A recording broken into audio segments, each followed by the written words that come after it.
साथियों, शिक्षाप्रद कहानियों की श्रृंखला में एक बार फिर आपके बीच एक कहानी लेकर के उपस्थित हूँ। एक बार क्या हुआ, एक देश के राजा को बहुत अच्छी चित्रकारी करवाना थी।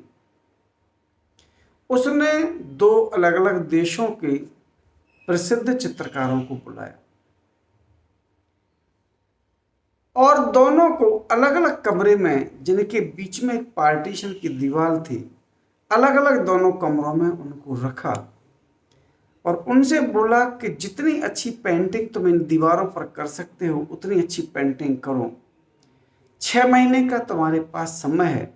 6 महीने बाद मैं तुम लोगों की पेंटिंग देखूंगा और जिसकी पेंटिंग बहुत अच्छी होगी उसको बहुत सारा पुरस्कार भी दूंगा। 6 महीने तक तुम्हारे कमरे में कोई नहीं जाएगा।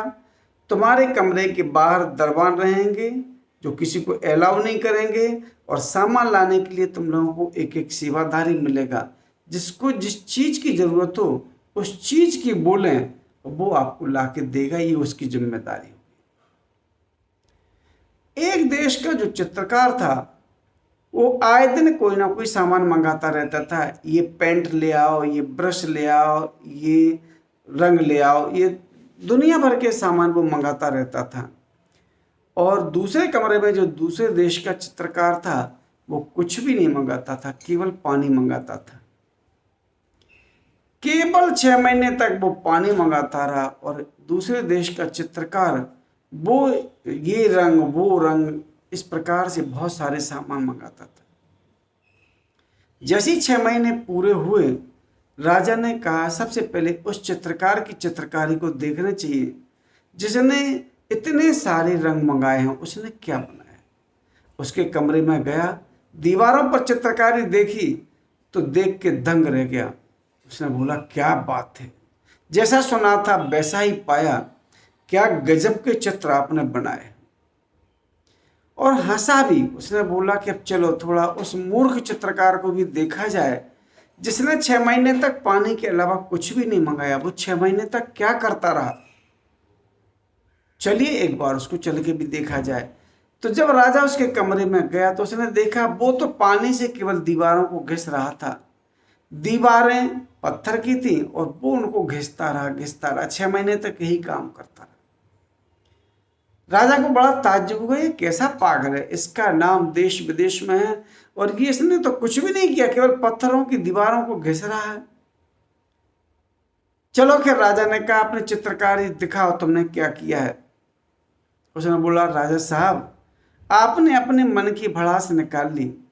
अब आप केवल इतना कर दीजिए कि ये जो दोनों कमरों के बीच में पार्टीशन की दीवार है, आप इसको तोड़वा दीजिए। राजा ने बुलाए 4 लोगों को और वो दीवार तोड़वा दी। और जैसे ही वो दीवार टूटी तो देखा कि जो एक देश के पेंटर ने चित्र बनाए थे वही चित्र और अच्छे ढंग से उभरे हुए उस दूसरे पेंटर की दीवारों पर थे जिसने केवल पानी से दीवारों को रगड़ा था। साथियों, ये छोटी सी कहानी हमें ये सिखाती है कि ऐसे ही हमारे अंदर दो चित्रकार बैठे हैं। एक हमारा मन जो हमें बर्बाद करने की कगार पर रहता है, ये लाओ वो लाओ वो लाओ, पूरी इच्छाएं ये लगा देता है, फिर भी संतुष्ट नहीं होता। और दूसरी हमारी आत्मा जो यहाँ बैठी है, जो तुमसे कुछ भी लाने को नहीं कहती, बस वो ये कहती है कि धैर्य रखो, प्रेम से रहो, ईश्वर पर विश्वास करो, दया रखो, परोपकार करो।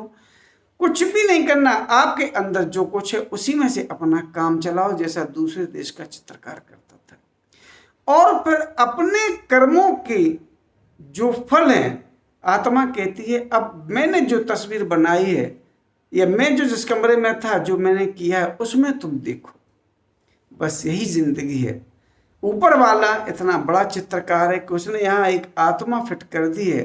वो आत्मा आपके हर कर्म का प्रतिबिंब बनाती जाती है और समय समय पर आपको दिखाती रहती है।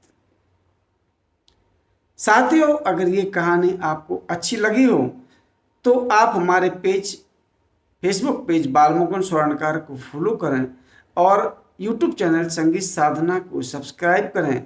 और आप अगर चाहते हैं कि इस प्रकार की कहानियाँ आपको मिलती रहें और आगे हम स्वयं सुधार की तरफ एक कदम बढ़ाएं, तो आप हमारे दोनों चैनलों को सब्सक्राइब भी करें और शेयर भी करें, ताकि मेरा मनोबल बढ़ेगा और आपको इस प्रकार की कहानियाँ सुनने का मौका मिलेगा। इसी के साथ जय हिंद, जय भारत, वंदे मातरम।